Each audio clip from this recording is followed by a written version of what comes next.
The person. Hello. Sorry sir, నాకు వేరే call వస్తే డిస్కనెక్ట్ చేశానండి. అంటే ఓకే. మా పాస్టర్ అదే గారు అనండి, ఆత్మీయ తండ్రి ఎవరండి? మేము ఎవరు పడితే వాళ్ళ తండ్రి నేను ఎందుకు పిలుస్తాను? మా నాన్నగారు పర్షద్ జాకోబు గర్వంగా ఓకే. చెప్పుకుంటున్నా. మా నాన్న క్రిస్టియన్, చిన్నప్పుడే చనిపోయారు. మా నాన్న ఆహా, మళ్ళీ ఈ నా క్రిస్టియన్ డౌట్ మతం ఏంటంటే మీరు చర్చికి వెళ్ళేవారా? అవునండి, మొత్తం వెళ్ళామండి. ఓకే. ఎంతకాలం వెళ్ళారండి? అంటే నేను పుట్టడంలోనే చర్చిలోనే పుట్టాను. నాదంతా కూడా క్రైస్తవ జీవితం 30 ఓకే. years వరకు. పుట్టడం చర్చ్ లో పుట్టారు, మ్యారేజ్ కూడా క్రిస్టియన్ మ్యారేజ్. అవునండి, క్రిస్టియన్ మ్యారేజ్. ఓకే. ఒక 12 years అప్పుడు వరకు వెళ్ళి ఉంటారు. తెలియకపోవడం 12 years కాదండి. ఇప్పుడు ఉమ్. నా ఏజ్ 33 రన్నింగ్ 33. ఓకే. ఓకే. 29, 30 వరకు కూడా అందులోనే ఉన్నా. క్రిస్టియన్ మ్యారేజ్ అయిన వరకు అందులోనే ఉన్నా. ఓకే. 30 years వరకు మీరు క్రిస్టియన్ లో ఉన్నారు. అవునండి. 30 years ఉండి మీరు ఏం బాధపడ్డారండి? ఏం తెలుసుకున్నారా? బాధపడ్డం కదండి, అది బైబిల్ చదివిన తర్వాత ఏంటి మేరీ భర్త ఏసేపుని పెట్టుకుని ఎవరితో కడుపు చేపించుకుంది అండి, ఇది క్యారెక్టర్ లెస్ అండి. అసలు వీటిని సంస్కృతి లేదు, మరియా అది సంస్కృతి లేదు, సంస్కారం లేదు, కల్చర్ లేదు. నేను మరియా మా భర్త ఫ్రెండ్ గారు పెట్టుకుని వేరొక భర్త. ఇప్పుడు మేరీ ఆ, భర్త ఏసేపుని పెట్టుకుని ఎవరితో భర్త వాళ్ళతో కడుపు చేపించుకుని యేసు ఎవరితో అసలు యేసు చేపించుకుందండి? ఎవరంటే యాక్చువల్ గా ఇది మేము మా మాతో అయ్యా పాటు ఉన్న నమస్కారం అయ్యా, ప్రవీణ్ గారు ఉన్నారా? హలో. సార్ మీరు మాట్లాడండి సార్, మళ్ళీ ప్రవీణ్ గారు, సార్ చిన్న వర్క్ ఉంది, మీరు మాట్లాడండి సార్. మళ్ళీ ఆ రోజు డిస్కషన్ చేసినా కదండి, మీరు నేను క్రిస్టియన్స్ నుంచి బయటకు వచ్చినప్పుడు అవును మీరు సార్, బైబుల్ అవునండి. రాకపోయారు, అవునండి. మీరు చేశారు. నేను అడిగిన నేను ప్రశ్నలకి పాస్ట్ మీరు గా చేశాను, 5 సంవత్సరాలు చేసి చర్చిలో బయటకు వచ్చాను. పెంతికోస్తు సంఘం మాది, ప్రతి నగరు, హైదరాబాదు. నా పేరు జాన్ అన్నమాట, అసలు పేరు అదే. మన బాప్టిజం తీసుకున్నప్పుడు బయటకు వచ్చిన తర్వాత రాజుగా మార్చుకున్నాను. బుక్లెట్ కూడా మీరే నాకు రాసి ఇచ్చారండి. బుక్లెట్ మీరు నేను ఇలా క్వశ్చన్ చేయండి. ప్రవీణ్ గారు కలిసి ఈ ఛానల్ నడిపిస్తూ బైబిల్లో ఉన్నటువంటి వాటన్నిటిని కూడా ప్రజలకు తెలియజేస్తూ, అసలు బైబిల్ నమ్మొద్దు, ఇది మనకు సంబంధించిన పుస్తకం కాదని చెప్తున్నామండి. ఇప్పుడు దీంట్లో అది మీరు క్లియర్ చేయాలండి, విత్ రిఫరెన్స్ క్లియర్ చేయండి. అయ్యో తప్పకుండా అండి, నేను ఇచ్చిన రిఫరెన్స్లు మీకు అన్ని కూడా ఈయనకు చూపిస్తాను. ఏంటండి మీ ప్రాబ్లం ఏంటండి ఇంతకే? హలో హలో సార్, చెప్పండి సార్, ఏంటి మీ ప్రాబ్లం ఏంటి ఇంతకీ మేము చేసే సార్ పనుల్లో? ఇప్పుడు ఎవరు మాట్లాడుతుంటారు అతనే?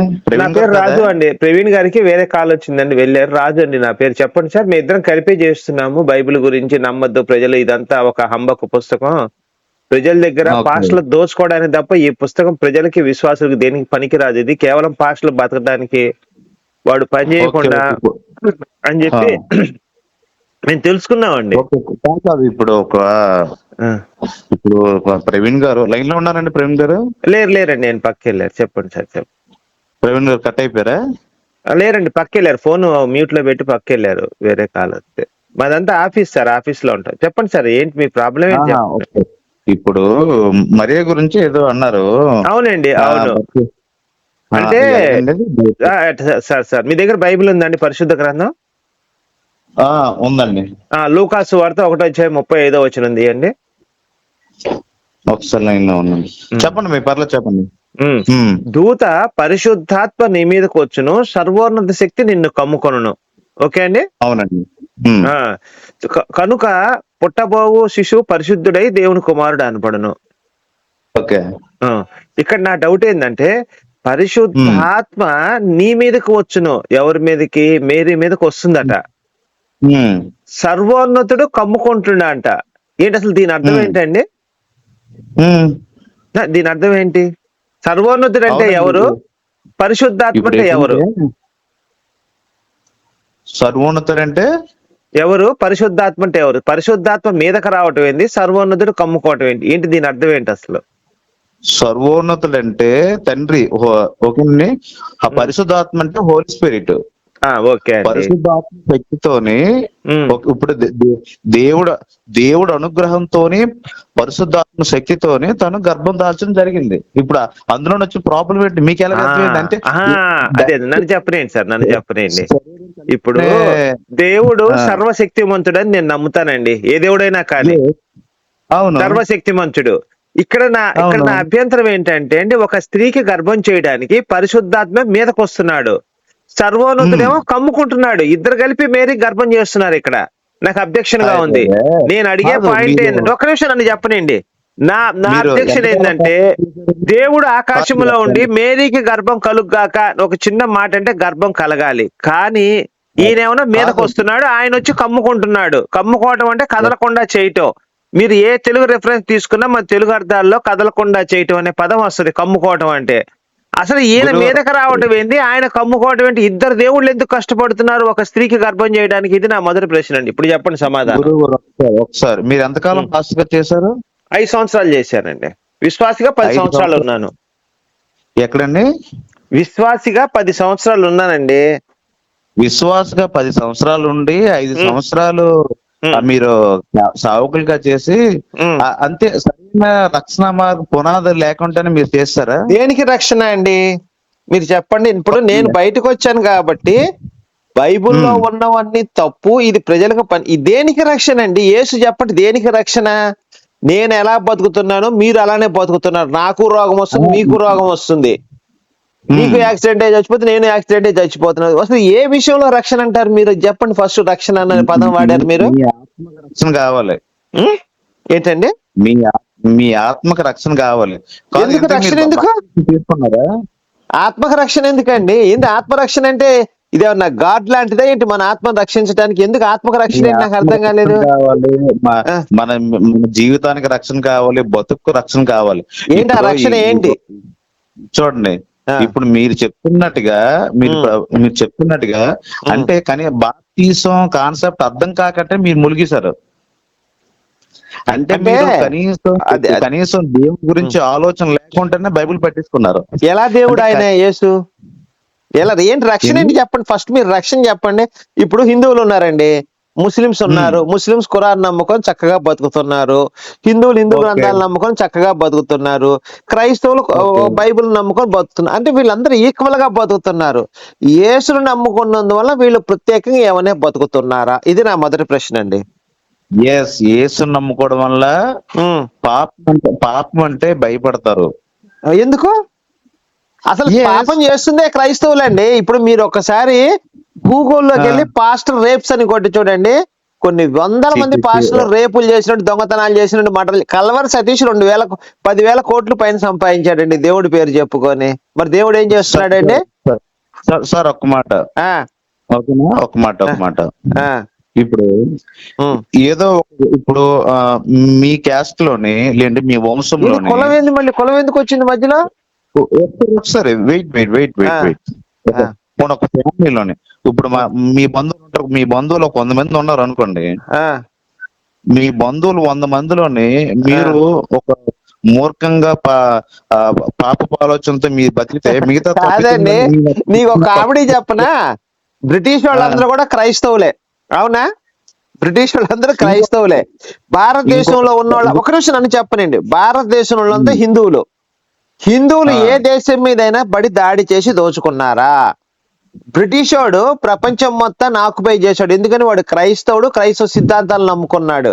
మరి ప్రేమ మతం, శాంతి మతం అయితే వాడు ప్రపంచాన్ని ఎందుకు ఆక్రమించాడు? అందరి దగ్గర ఎందుకు దోచుకున్నాడు? First point. రెండోది, అమెరికాలో వినండి, అమెరికాలో ప్రశాంతంగా బతుకుతున్న అక్కడ అమెరికన్స్ అందరినీ వీళ్ళందరూ వెళ్ళి చంపేసి అక్కడ క్రిస్టియానిటీని స్థాపించారు. మరి ఇండియా భారతదేశం హిందూ గ్రంథాలను నమ్ముకొని బతుకుతున్న ఎవరు వచ్చారు? ఎవరిని లైన్ లోకి వచ్చింది? ట్రూగాలలో పాస్టర్ పీటర్. వందనాలయ్యా, నా పేరు పీటర్ పాస్టర్ అంటారు. ఒక నిమిషం ఉండండి, నేను ఒక్క నిమిషం మాట్లాడుతున్నాను. భారతదేశంలో బతుకుతున్న హిందువులందరూ కూడా ఏ దేశం మీద దాడి దోచుకున్నట్టు ఎక్కడ చరిత్రలో, ప్రపంచ చరిత్రలో లేదండి. మరి శాంతి మతం హిందువులదా, క్రిస్టియన్స్ దా? ఇప్పుడు చెప్పండి మీరు. వెయిట్ నాకు కంప్లీట్ అవ్వకముందే మీరు వచ్చారు ఎంటర్ అయిపోయారు. మీ ఫ్యామిలీ నెంబర్ 100 మందిలో మీరు ఒక్కరు మూర్ఖులు అయితే అదే తప్పును 99 మంది మోపకూడదు. సెకండ్ పాయింట్, మీరు బ్రిటిష్ మిషనరీలు బ్రిటిష్ ఎవరో తెలియకంటేనే మీరు మాట్లాడుతున్నారు. బ్రిటిష్ మిషనరీలు 99 మంది ఒకే దేశం నుంచి వచ్చారు. కనీసం మినిమం నాలెడ్జ్ తెలియకుండానే మీరు బ్రిటిష్ వాడు క్రిస్టియన్ కాదా?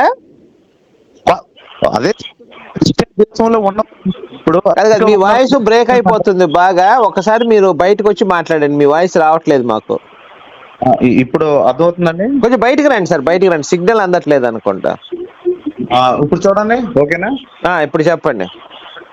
అండి ఇప్పుడు ఇప్పుడు అమెరికా ఉన్న వాళ్ళందరూ లేదండి, ఇప్పుడు మన హిందువుల్లో ఉన్న వాళ్ళందరూ మంచి వాళ్ళు అంటారా? మంచి వాళ్ళండి, మంచి వాళ్ళు కాబట్టి ఏ దేశం మీద దాడి చేసి దోచుకోలేదు. ఒకే ఇది నా స్టేట్మెంట్. క్రైస్తవులు చూడండి, ఇప్పుడున్న క్రైస్తవులు చూడండి, ప్రపంచ దేశాల మీద ఆక్యుపై చేయాలని ఈ క్రిస్టియన్ ఇస్లాం రెండు మతాలు కూడా పక్క దేశాల మీద దాడి చేసుకుందామంటే ఏంటండి? బ్రిటిష్ వాళ్ళు క్రైస్తవులు కాదా మీరు పాయింట్ అడిగారు నాకు. అవునండి, అవును. ఓకేనా? బ్రిటిష్ వాళ్ళు వచ్చింది లేదంటే మిషనరీలు వచ్చింది ఒకే దేశం నుంచి వచ్చారు. మిషనరీ సంగతి కాదండి, మిషనరీ అనేది మత వ్యాప్తికి సంబంధించింది, అది మతాన్ని ప్రచారం చేసుకోవడానికి వచ్చింది మిషనరీ అనేది. చూడండి, సేవ పేరుతో ప్రచారం చేస్తూ ఇప్పుడు అక్కడ దాకా ఎందుకండి? హిందూ సంస్థల సేవలు అనేక ఉన్నాయండి భారతదేశంలో. ఒక్కటన్నా ఒక మతం మార్చిందా? మార్చలేదు కదా. ఇప్పుడు ఉదాహరణ మదర్ తెరీసాని తీసుకోండి మీరు. ఆమె మతం మారితేనే సేవ చేసేది. ఆమె డొక్కా సీతమ్మ గారు ఉన్నారండి, ఒక్క నిమిషం వినండి. డొక్కా సీతమ్మ గారు ఉన్నారండి, ఎంతో సేవ చేశారు ఎంతో మందికి. తూర్పుగోదావరి జిల్లాలో ఎవరు అడిగినా చెప్తారు. ఆమె ఏ రోజు కూడా మతాన్ని చూసి భోజనం పెట్టలేదు, మతాన్ని చూసి సేవ చేయలేదే. మరి మదర్ తెరీసా అనే ఆమె మతం మారితేనే సేవ చేసింది. ఆమె నీ పేరు రాము అంటే కాదు గాబ్రియల్ అనే మతం మార్చి సేవ చేసింది. సేవ కూడా కాదండి ఆమె చేసింది. చెప్పండి చెప్పండి. ఇదిగోండి, మనం చేసిన మేలులోను కూడా ఏలెత్తి పొడుద్దాం అంటే అది మన మనస్సాక్షి దెబ్బతీస్తుంది. ఏ మేలేంటండి? భారతీయులకి ఏం మేలు జరిగింది క్రైస్తవుల వలన? ఇదిగోండి, ఈ రోజు ఏదో కొనసాగిపోతుందని నలుగురు చప్పట్లు కొట్టుకుని ఉంటే తర్వాత మన జీవితాలు చాలా నష్టపోతాం, మన కుటుంబాలు నష్టపోతాయి. ఓకేనండి, మీకు తెలుసు, మీరు క్రైస్తవుల వల్ల ఏంటి ఉపయోగం? సార్ ఇదంతా వద్దండి, మన టాపిక్ తీసేయండి. యేసుని నమ్ముకుంటే ఏంటి లాభం చెప్పండి? యేసుని నమ్ముకుంటే పాపంకు దూరంగా ఉంటావు. ఎందుకు దూరంగా ఉంటారు? పాపంలో ఎందుకు దూరంగా ఉంటారు? ఎవడు చెప్పాడు పాపం చేయొద్దని? ఎక్కడుంది బైబిల్లో? పాపం చేయొద్దు అసలు కాదండి. ఇప్పుడు పాత నిబంధనలో మీరు తీసుకుంటే అమ్మని, అక్కని, చెల్లెల్ని, కూతురు అందరితో కలిపి వేసుకున్నారండి. వేసుకుంటే ఎవరిని బైబిల్ దేవుడు శిక్షించలేదే? చూపించండి ఎక్కడైనా. లోతు అనే 2 కూతురులతో, అబ్షలోం గాడు, అమ్నోన్ గాడు, లేకపోతే వీళ్ళు ఎంతో మంది వాళ్ళ సొంత రక్త సంబంధికులతో పడుకుంటే బైబిల్ దేవుడు ఎక్కడ తప్పని చెప్పలేదండి. ఎక్కడ రిఫరెన్స్ ఉంటే చూపించండి నాకు. నేను చూపెడతాను. ప్రవీణ్ గారు మీ లైన్ లో ఉన్నారు కదా? లేరు, ప్రవీణ్ గారు లేరండి. ఎవరో పాస్టర్ గారు మీ వాళ్ళే వచ్చారు. ఎవరు మీ ఫ్రెండ్ అనుకుంటా. అతను పాస్టర్ గారు ఉన్నారండి? మేము క్రైస్తవులు కాదండి, మేము బయటకు వచ్చాం. మీ ఫ్రెండ్ ఎవరో ఉన్నారు క్రిస్టియన్, మాట్లాడుకోండి. అయ్యా గురుపాల్ రాజు గారు, మా క్రైస్తవుడితో నేను మాట్లాడుతున్నా. Praise the lord brother. Praise lord. Praveen గారు లేరండి? ప్రవీణ్ గారు ఉన్నారు కదా, లైన్ లోనే ఉన్నారు కదా, మాట్లాడండి మీరు. చెప్పండి. రాజు గారు నేను వింటున్నాను, మీరు చెప్పండి సార్. అది మీరు ఇప్పుడు రాజు గారు అడిగిన ఒక ప్రశ్నకి మీరు సమాధానం చెప్పలేదండి. యేసు నమ్ముకుంటే ఫలితం ఏంటో చెప్పట్లేదు. మత మార్పిడి చేసిందని చెప్పి ఆధారాలతో సహా మాట్లాడుతున్నారు. మీరు అడగండి, ఇప్పుడు ఈ లోతుని వాళ్ళది ఆధారాలు అడగండి సార్. చెప్తాను. ఇదిగోండి గురుగారు, ఒకసారి ఒక మాట. లేదా నేను వింటుంటాను సార్, మీరు మాట్లాడుతున్నాను సార్. రాజు గారు మీరు ఏది మాట్లాడినా బైబిల్ రిఫరెన్స్ ఆధారాలతో మాట్లాడాలి. తప్పకుండా నేను బైబిల్ రిఫరెన్స్ చూపిస్తానండి. సరే నేను వింటూనే ఉన్నానంటే మీరు మాట్లాడుతున్నాను సార్, నేను వింటూనే ఉన్నాను, మీరు చెప్పండి సార్.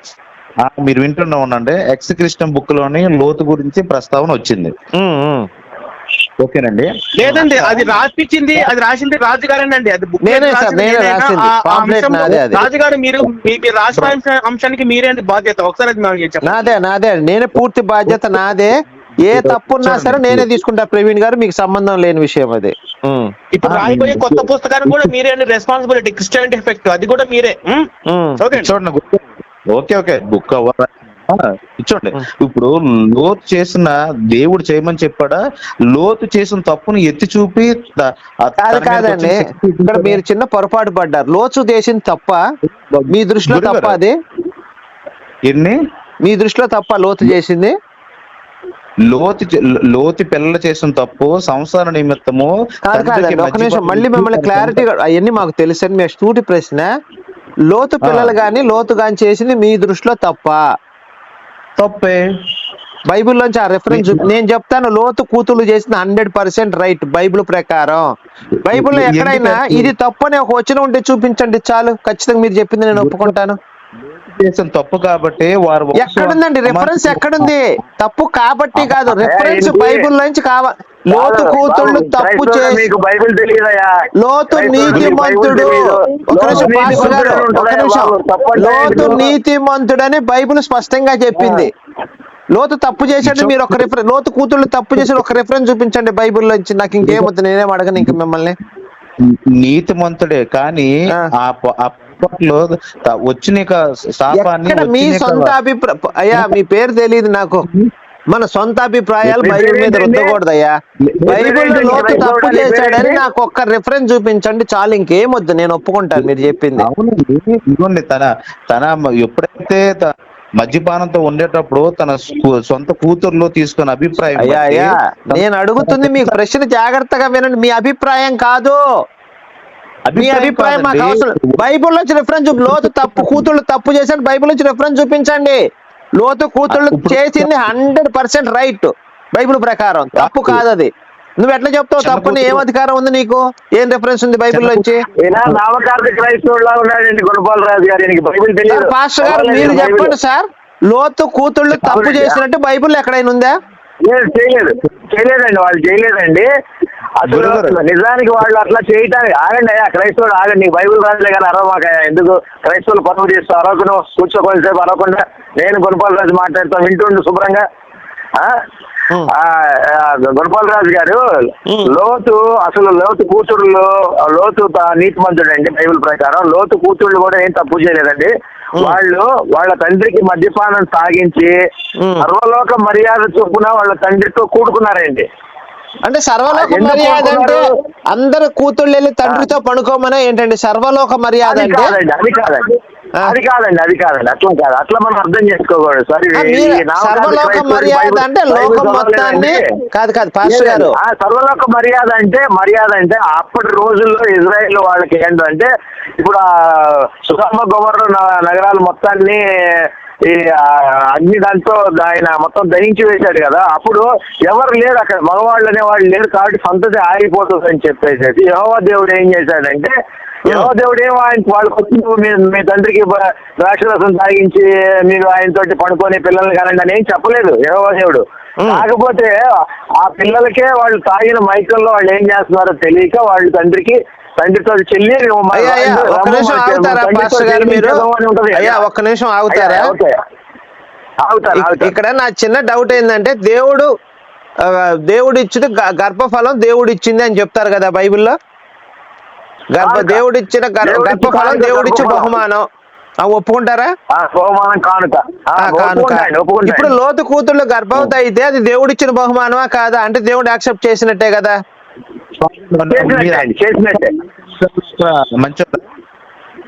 నామకార్థ క్రైస్తవుడు ఆగు, ఒక నిమిషం అండి పాస్టర్ గారు ఒక్క నిమిషం సార్.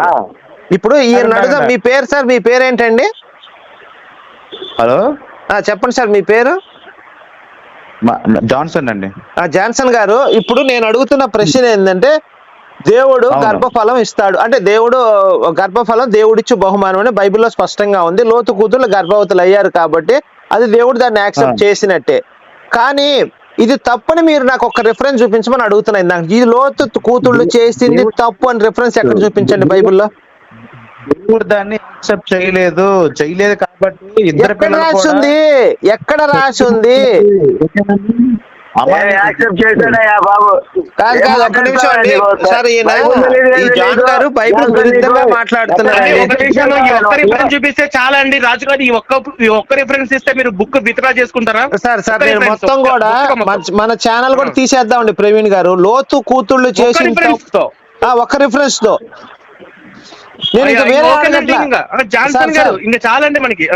నేను ఇంకా చాలా ఉన్నాయండి. ఓనాను తన సంతానం కాదని ఎరిగిపోయినప్పుడు ఎక్కడంటే రిఫరెన్స్ ఆదికాండము 38:9-10 లోపల అది వేయలేదని చెప్పి, ఆ బొక్కలో వేయలేదని చెప్పి, కింద వేసాడని చెప్పి ఆయన చెప్పి అవన్నీ అడగట్లేదు మేము, మాకు అవన్నీ అవసరం లేదు. లోతు కూతుళ్ళు తప్పు చేశారని బైబిల్లోంచి ఒక రిఫరెన్స్ చూపిస్తే దేవుడు దాన్ని యాక్సెప్ట్ చేశాడు. దేవుడు గర్భఫలాన్ని బహుమతి గర్భఫలం దేవుడు ఇచ్చాడని చెప్పి బైబిల్. గుణపాలరాజు గారు, నేను ఒక మాట చెప్తాను, ఒక పాస్టర్ కి ఒక మాట చెప్తానండి. బైబిల్లో రాసేది ప్రతి సత్యం సార్. అక్కడ యెహోవా దేవుడు వాళ్ళని దీవించాడు కాబట్టి అమ్మోనియల్ని మోయాబీల్ని కూడా మోషేకి చెప్తాడు, వాళ్ళ రాజ్యం మీదకి వెళ్ళొద్దు, వాళ్ళకి నేను ఈ రాజ్యం ఇచ్చాను కాబట్టి నువ్వు వెళ్ళొద్దని చెప్తాడు. కాబట్టి యెహోవా దేవుడు వాళ్ళని దీవించాడు, వాళ్ళని తన దగ్గరికి తెచ్చుకున్నాడు వాళ్ళని. మరి ఇప్పుడు చెప్పానండి, జాన్ గారిని చెప్పానండి. జాన్సన్ కి బైబుల్ తెలియదు, ఏం తెలియదండి. బాబు నువ్వు ఏ చెట్టుకి పోతావా నువ్వు బాబు? వాళ్ళని అమలేకి దీవించాడు దేవుడు, అమాలేకీలు దీవించాడు. అది అమాలేకీలు చేసిన అమాలేకులు కాదు, మోయాబీన్ అమోనియల్ అండి. ఒక నిమిషం, అమాలేకులు వేరండి.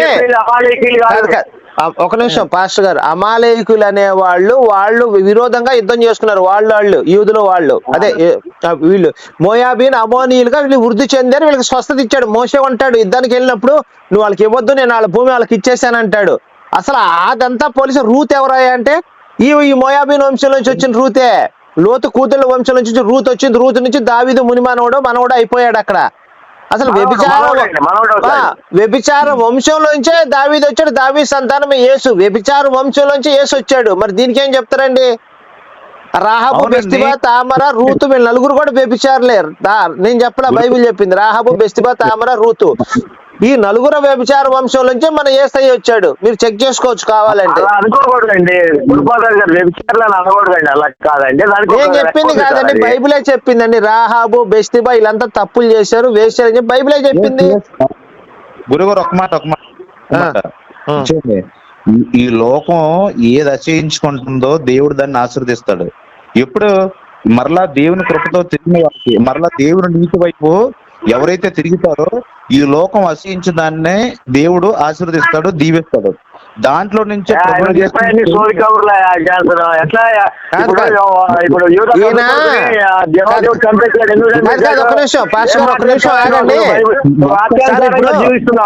ఒక నిమిషం పాస్టర్ గారు, జాన్ గారు, మీరు యేసు ప్రభు నేను నమ్ముకున్నారు చెప్పండి. నాకు ఫస్ట్ పాయింట్ చెప్పండి. నేను ఎందుకు నమ్ముకున్నాను నేను చెప్తాను, పీటర్ పాస్టర్ గారు చెప్తారు. మన ముగ్గురు మాట చెప్పండి.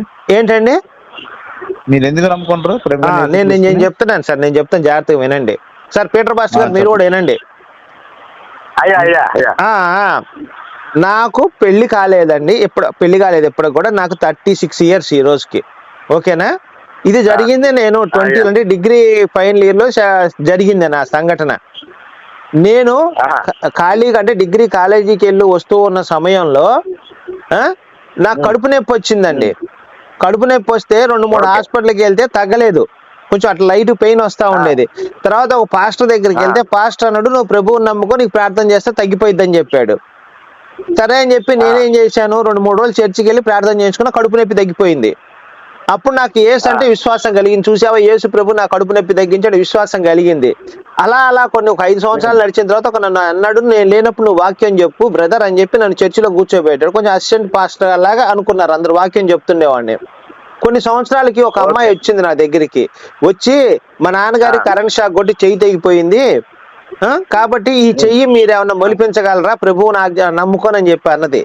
అప్పుడు నాకు ఆలోచన మొదలైంది, నా కడుపు నొప్పి తగ్గించిన ప్రభు ఈమె చెయ్యి ఎందుకు మలిపించడు, ఈయన కాలు ఎందుకు మలిపించడు? అంటే కడుపు నొప్పి అనేది నేచురల్ గా వస్తుంది, తగ్గిపోయింది నా ఆలోచన ఆ రోజు నాకు అది మొదలైందండి. ఎలాగంటే ఈ ఆలోచన ఎలా మొదలైందంటే, ఒక చెరువులో ఒక రాయి వేస్తే ఫస్ట్ ఒక తరంగం ఏర్పడుతుంది. తరంగాలు అంటారు. ఆ వేవ్స్ అన్ని పెరిగిపోయి చివరికి ఆ చెరువు అంతా వ్యాపిస్తాయి. అలానే నాకు ఆ రోజు మొదలైన ఆలోచన, అసలు యేసుని నమ్ముకుంటే మనకేమి ఈ కడుపు నొప్పి తగ్గటువంటి ఎంత అవివేకంలో ఉన్నాం, మరి కాలు చెయ్యి ఎందుకు మొదలైన ఒక ఆలోచన మొదలైందండి. నేను పాస్టర్ గారిని అడిగా, ఈ నాన్న కరెంట్ షాక్ లో చెయ్యి తెగిపోయిందే, మన విశ్వాసులే, మరి చెయ్యి ఏమన్నా మొలిపించగలరా అన్న. అది అసాధ్యం అని చెప్పాడు. అదేంటి, దేవుడికి అన్ని సాధ్యమే కదా అని అడిగాను పాస్టర్ని. అన్ని సాధ్యమైన కొన్ని పనులు ఆయన చేయడని చెప్పాడు. అదేంటండి, కడుపు నొప్పి తగ్గించినోడు, కాలు నొప్పి తగ్గించినోడు, మూతి నొప్పి ముడ్డు నొప్పి తగ్గించినోడు చెయ్యి ఎందుకు మలిపిడే అని అడిగానండి. పాస్టర్ దగ్గర సమాధానం లేదు. ఆ రోజు నుంచి ఆలోచన మొదలై నేను క్రిస్టియానిటీలో బయటకు వచ్చాను సార్. జాన్ గారు ఇప్పుడు మీరు చెప్పండి, మీరు ఎందుకు వెళ్ళారు క్రిస్టియానిటీలోకి? నేను చెప్తాను అయ్యా, చూడండి. నాది కూడా ఒక సాక్షి ఉందయ్యా, నేను కూడా చెప్తానయ్యా. జాన్ గారు అయిపోయిన తర్వాత మీరు చెప్పండి పాస్టర్ గారు. ఓకే అయ్యా, ఓకే, అట్లానేనయ్యా. జాన్ గారు చెప్పండి. జాన్ గారు చెప్పండి. ఓకే ఓకే ఓకే గురుగారు, అయితే ఇప్పుడు ఇప్పుడు మీరు చెప్తుంది కడుపు నొప్పి, తలనొప్పి, లేదంటే పిల్లలు పుట్టరు, జాబ్ రాదు అనేది ఇప్పుడు ఉన్న సువార్త గాని ఇవన్నీ కూడా పక్షాబద్ధం. ఓకేనండి, దేవుడు చేసిన మేలు అయ్యా తప్పయ్యా, జాన్సన్ గారు మీరు తప్పు మాట్లాడుతున్నారండి. ప్రార్థన వల్ల సమస్తము సాధ్యమే. అడుగుడి ఇవ్వబడును, తట్టుడి తెరవబడును అని అన్నాడు ప్రభువు. అలా అడిగిన వాళ్ళకి జాన్ గారు మీరు క్రైస్తవులేనండి నిజంగా? కాదు, ఏం మాట్లాడతారండి? కాదు జాన్ గారు మీరు క్రైస్తవులేనా? చిన్న డౌట్ అండి, అందుకని ఏమనుకోకండి అడిగినందుకు. ముందు మీరు మాట్లాడుతున్నారు, నా మాట కంప్లీట్ అవ్వనండి ఒకసారి. చెప్పండి. మీరు ఇచ్చే స్టేట్మెంట్ వెనక్కి తీసుకోవాలి జాన్ గారు. స్వస్థతలు ఇలాంటి ఏమి జరగవంటున్నారు, మీరు తప్పండి. అది క్రైస్తవంలో మనకి ప్రభువుని నమ్ముకుంటే ఆవగిందంత విశ్వాసం ఉంటే చాలండి. ఈ కొండను తీసి పక్క పెడతారన్నారు. ఏం మాట్లాడతారు జాన్ గారు మీరు? క్రైస్తవాన్ని పాస్టర్ గారు మీరు ఆవేశపడకండి సార్. మీ ప్రభువుని అంటే మీ కోపం వస్తుంది, కానీ ఏం చేస్తామంటే ఆయన అలానే మాట్లాడుతున్నాడు. చేయండి, ఏం చేస్తాం. ఇప్పుడు నేను కూడా పాస్టరే కాబట్టి కొన్ని వచనాలు చెప్తాను, ఒకసారి వినండి. మత్తయి సువార్త సార్ ఒక నిమిషం, ఇది ఒక్కటి చెప్పిన తర్వాత మీరు మాట్లాడండి. మత్తయి సువార్త 7వ అధ్యాయం 7-8 వచనాలు. అడుగుడి మీకు ఇయ్యబడును, వెతుకుడి మీకు దొరుకును, తట్టుడి మీకు తీయబడును. అడుగు ప్రతివాడు పొందును, వెతుకు దొరుకును, తట్టువానికి తీయబడును. మీలో ఏ మనుష్యుడైనను తన కుమారుడికి తను రొట్టె అడిగిన ఎడల వానికి రాతినిచ్చునా, చేపను అడిగిన పామునిచ్చునా? ఇప్పుడు మన పాస్టర్ గారు చెప్పిన మాటే ఇది. జాన్ గారు, మన పాస్టర్ గారు చెప్పిన మాటే ఇది. మార్క్స్ వార్త 10:29-30. అందుకు యేసు ఇట్లనెను, నా నిమిత్తము సువార్త నిమిత్తము ఇండ్లలైనను, అన్నదమ్ములైన, అక్క చెల్లెలైన, తల్లిదండ్రులైన, పిల్లలైన, భూములైన విడుచు ప్రతి వాడు ఇహమందు హింసలతో పాటు 100 ఇండను, అన్నదమ్ములను, అక్క చెల్లెలు ఏమంటున్నాడంటే, నా సువార్త నిమిత్తం ఎవడైనా చనిపోతే వాడికి నేను 100 రెట్లు ఇస్తానని యేసయ్య చెప్పాడు. మరి జాన్ గారు మీరు బైబిల్ విరుద్ధంగా మాట్లాడుతున్నారు. అవునవును, చెప్పండి జాన్ గారు, ఇప్పుడు చెప్పండి. ఇది బైబిల్ ప్రకారం మీరు బతకాలి తప్ప మీ సొంత వచనాలతో బతకూడదండి. మీకు పరలోకం లేదు. మీరు చెప్పండి ఇప్పుడు. కంప్లీట్ అవ్వకముందే మీరు పాడు చేస్తాను. చెప్పండి జాన్ గారు, చెప్పండి. స్టేట్మెంట్ లేదు సార్ బైబిల్ గురించి తప్పుగా. అన్యులు ఏమనుకుంటారండి జాన్ గారు? గురుగారు ఒకసారి మీరు ఇప్పుడు చెప్తుంది 100% కరెక్ట్. దేవుడు చేసిన మేలులు, ఆయన మీద ఆధారపడిన ప్రతి ఒక్కరికి కూడా ఆ ప్రార్థన వలన సమస్తము సాధ్యం. ఏదైనా చేయగలరు ఆయన. ఓకేనండి, ఇప్పుడున్న మతోన్మాదులు ప్రతి ఏదో ఒక రోజు తప్పకుండా. ఎందుకు ఇప్పుడున్న మతోన్మాద ప్రతి ఒక్కరు కూడా, మన తెలుగు రాష్ట్రం ప్రతి ఒక్కరు కూడా కమింగ్ లోని వాళ్ళే మంచి రాయబారులుగా మారే అవకాశం ఉంది. దేవుడు దీవెన, ధన్యత వారికి దక్కుతుంది. ఓకే, నేను చెప్పేది ఏంటంటే ప్రధానమైన సువార్త అది కాదు. ఓకేనండి, సువార్త కాదు. మీకు జాబ్ లేకపోతే జాబ్ వస్తుంది, పిల్లలు లేకపోతే పిల్లలు వస్తారు, పెళ్ళి అవ్వకపోతే పెళ్ళి అవుతుంది. ఇది కాదు సువార్త. దేవుడు చేసిన మేలు. ఇప్పుడు వర్షం మూర్ఖమే. సువార్త ఏంటండి? సువార్త ఏంటి సార్ చెప్పండి, మీకు తెలిస్తే. సువార్త ఏంటి అసలు? చెప్పిన సువార్త ఏంటి? ఒకసారి ఆగండి, నేను మాట్లాడుతుందే డిస్టర్బ్ చేస్తాను. పాస్టర్ గారు మీరు కొంచెం కూల్ గా ఉండాలండి, ప్రార్థన చేసుకోండి పాస్టర్ గారు. మీరు ఇప్పుడు నీతి మంత్రమే పడతాం, మూర్ఖులమే పడుతుంది. అంతేగా నీతి మంత్రం మీద మాత్రమే పడుతుందా? దేవుడు మూర్ఖులు కూడా వర్షం ఇస్తుండా లేదా? కాబట్టి ఎండ అనేది నీతి మంత్రమే పడుతుంది, అవినీతి మంత్రమే పడుతుంది. దేవుని కృపా కాపుదల అందరికీ ఉన్నది ప్రస్తుతానికి. అయితే మీ దేవుడు మేలుడు చేసిన ప్రకారంగా ప్రార్థన చేసిన ఆయన మీద ఆధారపడిన ప్రతి ఒక్కరికి కూడా ఆయన కృపా కాపుదల ఉంటుంది, దొరుకుతుంది, వారు పొందుకుంటారు. అయితే ప్రధానమైన సువార్త ఏంటంటే, ఈ లోకంలో ఉన్న ఈ లోకం టెంపరీ. ఈ యొక్క ఇదంతా కూడా తాత్కాలిక మాత్రమే. ఓకేనండి, దీని నుంచి ఎలా జయించాలి, పాపానికి వేరుగా ఎలా జయించాలి, ఈ లోకంలో ఉండే పాపమును జయించి నీతిమంతుడిగా మనం ఎలా నడవాలో అనేది నిజమైన బైబిల్ సువార్త మనం తెలుసుకోవాలి. అందుకని ఈ అంతసేపు మేలులు, అద్భుతాలు, స్వస్థలు, పిల్లలు ఇది కాదండి సువార్త. ఓకేనండి, అయితే పాపంకు దూరంగా బతకాలి. జాన్సన్ గారు మీరు ఎందుకు క్రైస్తవంలోకి వచ్చారు? మీకు జరిగింది ఏంటి చెప్పండి. అది ఆయన గోపాలరాజు గారు అడిగింది. ఏదేదో చెప్తున్నారండి. అది చెప్తాను, నేను పాపం నుంచి దూరంగా బతకడానికి మాత్రమే దేవుని వెంబడించి ఒక నీతిమంతుడిగా ఒక క్రిస్టియన్ గా బతికి నేను ఈ భూమి మీద చనిపోయిన తర్వాత పరలోకంకి వెళ్తున్న ఒక నిరీక్షణతో ఉన్నాను. అంతేగాని ఏ జాబ్ కాదండి, ఒక్క నిమిషం అయ్యా జాన్ గారు, చిన్న డౌట్. నీతిమంతుడిగా బతకాలంటే క్రైస్తవ మతంలో చేరాలి, ఇంకా వేరే ఎక్కడున్నా నీతిమంతుడిగా బతకలేడా? ఎస్, అవును. పరిశుద్ధుడు మన కొరకు బలి అయ్యాడు. పాపం లేని దేవుడు, ఓకే, పరిశుద్ధుడు. సరే, పాపం ఎలా లేదు ఆయనలో? ఏం లేదు, నాకు అర్థం కాలేదు. రెఫరెన్స్ చూపించండి ఎక్కడైనా మీరు. నీతిమంతుడు, మదమత్సు లేనివాడు, స్వార్థం లేనివాడు. ఓకేనండి, ఎక్కడ రాసిందండి? ఇప్పుడు పాపం లేనివాడు అన్నాడు, ఆయనలో ఏం పాపం లేదా? ఏ పాపం చూపించండి. కాదు, ఒక్క నిమిషం అండి, మీ మాట కట్ అవుతుంది. మీరు ఒక్కసారి జాన్ గారు బయటకు వచ్చి మాట్లాడండి. మీరు ఏమన్నారు? ఆయనలో పాపం లేదన్నారు. ఎస్, చూపించండి. ఇప్పుడు ఎక్కడుంది ఆ వచనం చూపించండి, ఆయనకు పాపం లేదనే వాక్యం బైబిల్లో నుంచి. ఆయన నీతిమంతుడు, పరిశుద్ధుడు అనేది బైబిల్ మొత్తం అదే ఉంటది. బైబిల్ మొత్తం కాదండి, ఇప్పుడు ఆయనలో పాపం లేదని ఎక్కడ చెప్పాడు? అయ్యో, గ్రంథం మొదటి పేజీలో పరిశుద్ధ గ్రంథము కాదండి, నేను అడుగుతున్న రెఫరెన్స్ అడిగానండి. ఇప్పుడు మీరు బైబిల్ ప్రకారం మనం వెళ్దాం సార్. ఇప్పుడు మీరు సొంత వచ్చినా, నేను సొంత వచ్చిన, నాకు బైబిల్ నుంచి రిఫరెన్స్ చూపించండి ఆయనలో పాపం లేదని. ఒకసారి ఆగండి, లైవ్ లో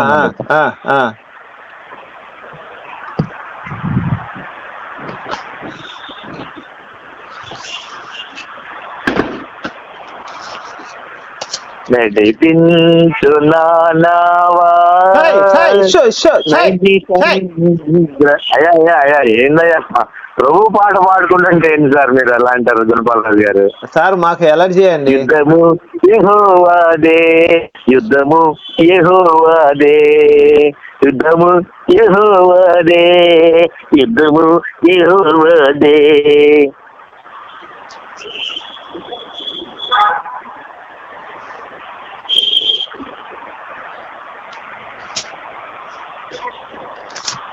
శాంసంగ్ గారు ఉన్నారా?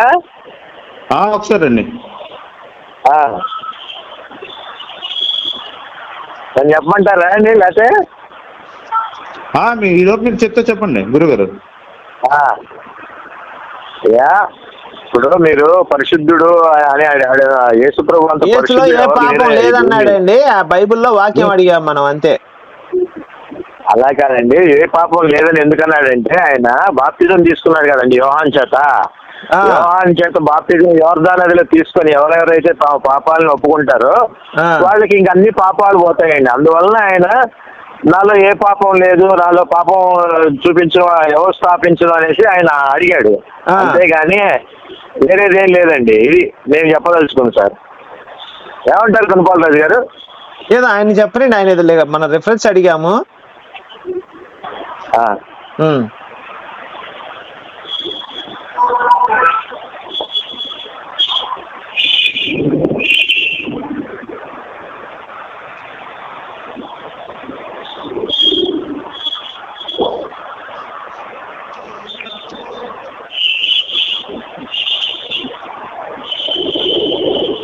జాన్ గారు ఉన్నారా?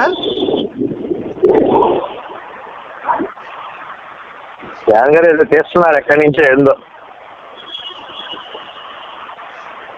జాన్సన్ గారు మాట్లాడండి సార్. జాన్సన్ గారు వెయిట్ లైన్ లో ఉన్నానండి. ఓకే సార్, మనం శాంతి సమాధానంతో మాట్లాడాలండి ఫస్ట్. అవునండి అవునండి, ఇప్పటి వరకు శాంతి సమాధానంతోనే ఉన్నామయ్యా. మా ప్రభు ఏమని చెప్పాయంటే శాంతి సమాధానంతో మాట్లాడండి అన్నాడు. ప్రభు సర్వోన్నతమైన దేవుడు అండి. ఆయన మన పాపాలను రక్షించడం కోసం బలియాగం చేసుకున్నాడు. ప్రభు మన కోసం, మన పాపాల కోసం బలి అయిపోయాడండి. ఆయన నిజ దేవుడు ఆయన. అవునండి, అవును.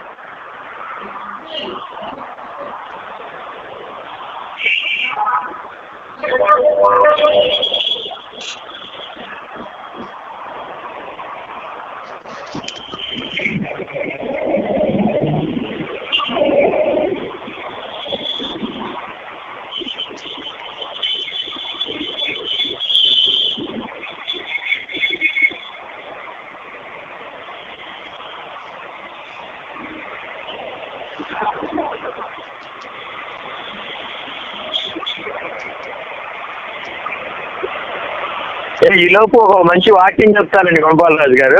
చెప్పండి సార్. కీర్తనల గ్రంథం 1వ అధ్యాయం 1వ వచనం ఉంటుందండి. దుష్టుల ఆలోచన చొప్పున నడవక, పాపుల మార్గంలో నిలవక, అపహాసకులు కూర్చుండక, యెహోవా ధర్మశాస్త్రం నందు ఆనందించు దివారాత్రములు దాన్ని ధ్యానించువాడు ధన్యుడు అందుకే. హల్లెలూయా, స్తోత్రం, ప్రభుకి స్తోత్రం. చూసారండి ఎంత మంచి వాక్యం చెప్తున్నాడు కీర్తనల గ్రంథంలో. దుస్తులు ఉంటారు అనమాట, దుస్తుల ఆలోచన చొప్పున నడవకూడదు ప్రభు చెప్తున్నాడు అనమాట. పాపుల మార్గం, ఎవరైతే పాపులు చేస్తాడో, ఎవరైతే పాపులు అంటే బైబుల్ ఆజ్ఞలను అతిక్రమించిన వాడు పాపి అనమాట. పాపుల మార్గంలో నిలువకుండా, అపహాసకులు కూర్చుంటుంటే, అపహాసకులు అంటే అపహాస్యం చేస్తుంటారు మనల్ని, అందరి ముందు మనల్ని కించపరుస్తూ తోమాడుతూ మనల్ని జోక్ చేస్తుంటారు అనమాట. వాళ్ళు అపహాసకులు అనమాట, మనల్ని కించపరుస్తుంటారు. వాళ్ళు కూర్చోండి ఎల్లప్పుడూ యెహోవా ధర్మశాస్త్రం నందు ఆనందిస్తూ ఉండాలండి మనం ఎల్లప్పుడు. గురుగారు అంటే ఆ వాక్యం నాకు లైట్ గా గుర్తుందండి, నేను చెప్తాను. నాలో ఎవడు పాపము స్థాపించును అని చెప్పి అంటాడు ఒక మాట, అదేనా మీరు చెప్పేది? సార్ మీ వాయిస్ రావట్లేదండి జాన్ గారు, కట్ అయిపోతుంది. సార్ మీది వాయిస్ పీటర్ గారు మీకు వినిపిస్తుంది వాయిస్ అయింది మన జాన్ గారు? కట్ అయిపోతుందండి, కట్ అవుతుంది. జాన్ గారిది, జాన్సన్ గారిది కట్ అయిపోతుందండి. బయటకు వచ్చి మాట ఇప్పుడు చూడండి. ఇప్పుడు పర్లేదు సార్, ఇప్పుడు పర్లేదు, చెప్పండి సార్. బాగుంది. అవునండి, పేతురు 1వ అధ్యాయము 14వ వచనం. అక్కడ చూడండి ఏమన్నా ఉంటది, నేను పరిశుద్ధుడై ఉన్నాను కనుక మీరును పరిశుద్ధులై ఉండుడని వ్రాయబడి ఉన్నది. కాగా మీరు ఇదేలో పిల్లల మీ పూర్వపు అజ్ఞాన దశలో మీకుండే నాశలు అనుసరించి ప్రవర్తింపక మీరు పిలిచిన వాడు పరిశుద్ధులని ప్రకారం మీరును సమస్త ప్రవర్తన పరిశుద్ధులై ఉండుడే. ఎలాగా బైబిల్ మొదటి పేజీ నుంచి చివరి పేజీ వరకు ఉంచుతూ కొన్ని వందల రిఫరెన్స్ కనపడతాయండి. ఓకేనా, మీరు ఆయన పాపం చేశారు అన్నారు కదండి, ఏదో ఒక నిరూపించండి. రైట్ సార్, నేను అదే చెప్తున్నాను మీకు. ఇప్పుడు యేసు ఏం చెప్తాడంటే, నాలో పాపం ఉందని ఎవడు మీలో స్థాపించగలడనే ప్రశ్న యూదులను అడుగుతాడు ఆయన. యూదులందరూ వచ్చి అడుగుతారు అనమాట. అడిగితే అప్పుడు అసలు ఆయనలో పాపం లేదు ఎందుకు చెప్పాడనే కాన్సెప్ట్ మనం చూడాలి సార్ బైబిల్లోంచి.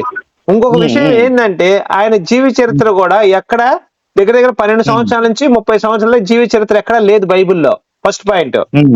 రెండో పాయింట్ వచ్చేసి, ఈయనలో పాపం లేదని చెప్పుకున్నాడు. జాగ్రత్తగానండి సార్, పాపము చేయలేదని చెప్పుకోలేదు. లేదు అంటానికి చేయలేదని డిఫరెన్స్ చెప్తాను. ఇప్పుడు నేను రిఫరెన్స్ కూడా చూపిస్తా బైబిల్లో నుంచి. మత్తయి సువార్త 3వ అధ్యాయం 6వ వచనం, తన పాపములు ఒప్పుకొనుచు యోర్దాను నదిలో అతని చేత బాప్టిజం పొందిచుండ్రి. ఎవరి చేత? యోహాను చేత. ఓకేనా? ఆ సమయములో యోహాను బాప్టిజం పొందుటకు యేసు గలిలయ నుండి యోర్దాను నదికి వచ్చాడు. మత్తయి సువార్త 3వ అధ్యాయం 13వ వచనం, అతని దగ్గరకు వచ్చినాం. ఓకేనండి. దాని అర్థం ఏంటంటే, ఎవడైతే నమ్మి బాప్టిజం తీసుకుంటాడో వాడి పాపాలని అదే రోజు క్షమించబడతాయి. అయితే లూకాసు వార్త 3వ అధ్యాయం 3వ వచనం, అంతటా అతడు వచ్చి పాప క్షమాపణ నిమిత్తము మారు మనసు విషయమై బాప్టిజం పొందవలనని యోర్దాను నది ప్రదేశమంతటా ప్రకటించును. ఎవరు? యోహాను ప్రకటిస్తున్నాడు. అంటే ఎవడైతే బాప్టిజం తీసుకుంటాడో, అందుకే ఆయన చెప్తాడు దేవుడు రాజ్యం వస్తుంది బాప్టిజం తీసుకోండి అని. ఎందుకు చెప్తున్నాడు? మీ పాపాలను ఒప్పుకొని ఇక పాపం చేయకండి అని చెప్తున్నాడు. ఇది యాక్చువల్ గా యేసు ప్రకటించిన సువార్త కాదండి, ఇది ఎప్పటి నుంచో యోహాను ఈయనకంటే ముందు నుంచో సువార్త ప్రకటిస్తున్నాడు. గురుగారు ఒకసారి చాలా మంచి మాట్లాడారు గారు. పాస్టర్ దీనికి ఒక పాయింట్ చెప్పండి. మీరు లైన్ లో లేరండి? ఆయన లేరండి, వేరే కాలేజ్. చెప్పండి ఏంటి చెప్పండి. ఇప్పుడు ఈ సారు వివరించారు కదా. అవునండి, అవును. మీకే నేను ముందే చెప్పాను, మీరు వెళ్ళలేదేమో, నేను ముందే చెప్పాను ఇది. అయితే ఇంకో మాట కూడా యాడ్ చేస్తాను. కాలము సంపూర్ణమైనది. మార్క్స్ వార్త 1వ అధ్యాయం 18, కాలము సంపూర్ణమైనది, దేవుని రాజ్యం సమీపించి మారు మనసు పొంది సువార్త నమ్ముడి అని చెప్పి ప్రకటించారండి. ఇంకొక అంశం ఏంటంటే, సార్ ఒక్క నిమిషం చెప్తాను పాస్టర్ గారు. లూకాసు వార్త 3వ అధ్యాయము 3-4 వచనాలు తీసుకుంటే, అంతటి యోహాను వచ్చి పాప క్షమాపణ నిమిత్తం మారు విషయమే బాప్టిజం ఇది యోర్దాను నదంతా ప్రకటిస్తున్నాడండి. అప్పటికి యేసు అసలు యేసు ఈ సువార్త ప్రకటించక ముందు, యేసు అసలు బాప్టిజం తీసుకోకముందు, అసలు యేసు ఈ ఫీల్డ్ లోకి రాకముందే యోహాను ఈ సిద్ధాంతాన్ని ప్రతిపాదించాడు. నమ్మండి, బాప్టిజం పొందండి, దేవుడు రాజ్యం వస్తుంది. యోహాను ప్రకటించాడు, యేసు ప్రకటించలేదండి. First starting point. ఏమండి ఉన్నారా లైన్ లో జాన్ గారు? ఉన్నామండి. చెప్పండి చెప్పండి. మీరు రిఫరెన్స్ చూసుకోండి. లూకాసు వార్త వినాలి. లూకాసు వార్త 3:3-4 ఇది యేసు కంటే ముందు యోహాన్ చేస్తున్న పనిది. యేసు వచ్చి కొత్తగా బాప్టిజం కాన్సెప్ట్ కనిపెట్టలేదండి. అలాగని ఎవరు చెప్పారు? ఇక్కడ లూకాసు వార్త చూడండి సార్. మీకు బైబిల్ తెలియకపోతే నేనేం చేస్తాను చెప్పండి. ఈ లూకాసు వార్త 3:3 ఏముంటదంటే చూసుకోండి. యోహాను వచ్చి పాప క్షమాపణ నిమిత్తం మారు విషయమై బాప్టిజం పొందవలన యోర్దాను నది అంతా ప్రకటించుచుండెను. అప్పుడు యేసు తర్వాత పరిచయం అవుతాడు యోహాన్కి. అవునండి, యేసు రాకముందే యోహాన్ని దేవుడే పంపించారు. నేను అదే చెప్తుంది. ఎవడైతే బాప్టిజం తీసుకుంటాడో నమ్మి వాడి పాపాలన్నీ క్షమించబడిన తర్వాత వాళ్ళలో పాపం ఉండదు. నేనైనంతే ఇప్పుడు నమ్మి బాప్టిజం తీసుకున్నాను అనుకోండి, నా పాపాలు దేవుడు క్షమించాడు కాబట్టి నాలో ఏ పాపం లేదని గర్వంగా చెప్పుకోవచ్చు. యేసు అలా చెప్పుకున్నాడు తప్ప నేను పాపం చేయలేదని కానీ నేను పాపం చేయబోనని కానీ ఆయన చెప్పలేదు. పాపం లేదన్నాడంటే అంతకుముందు ఉంది పోయిందని అర్థం. చెయ్యలేదనేది వేరు, లేదనేది వేరు. గుర్తుపెట్టుకోండి, ఇక్కడ చిన్న పాయింట్, అందుకే క్లారిటీగా రాశారు అక్కడ. చాలా మంచిదండి, చాలా బాగా వివరించారు. పాస్టర్ గారు మీరు కూడా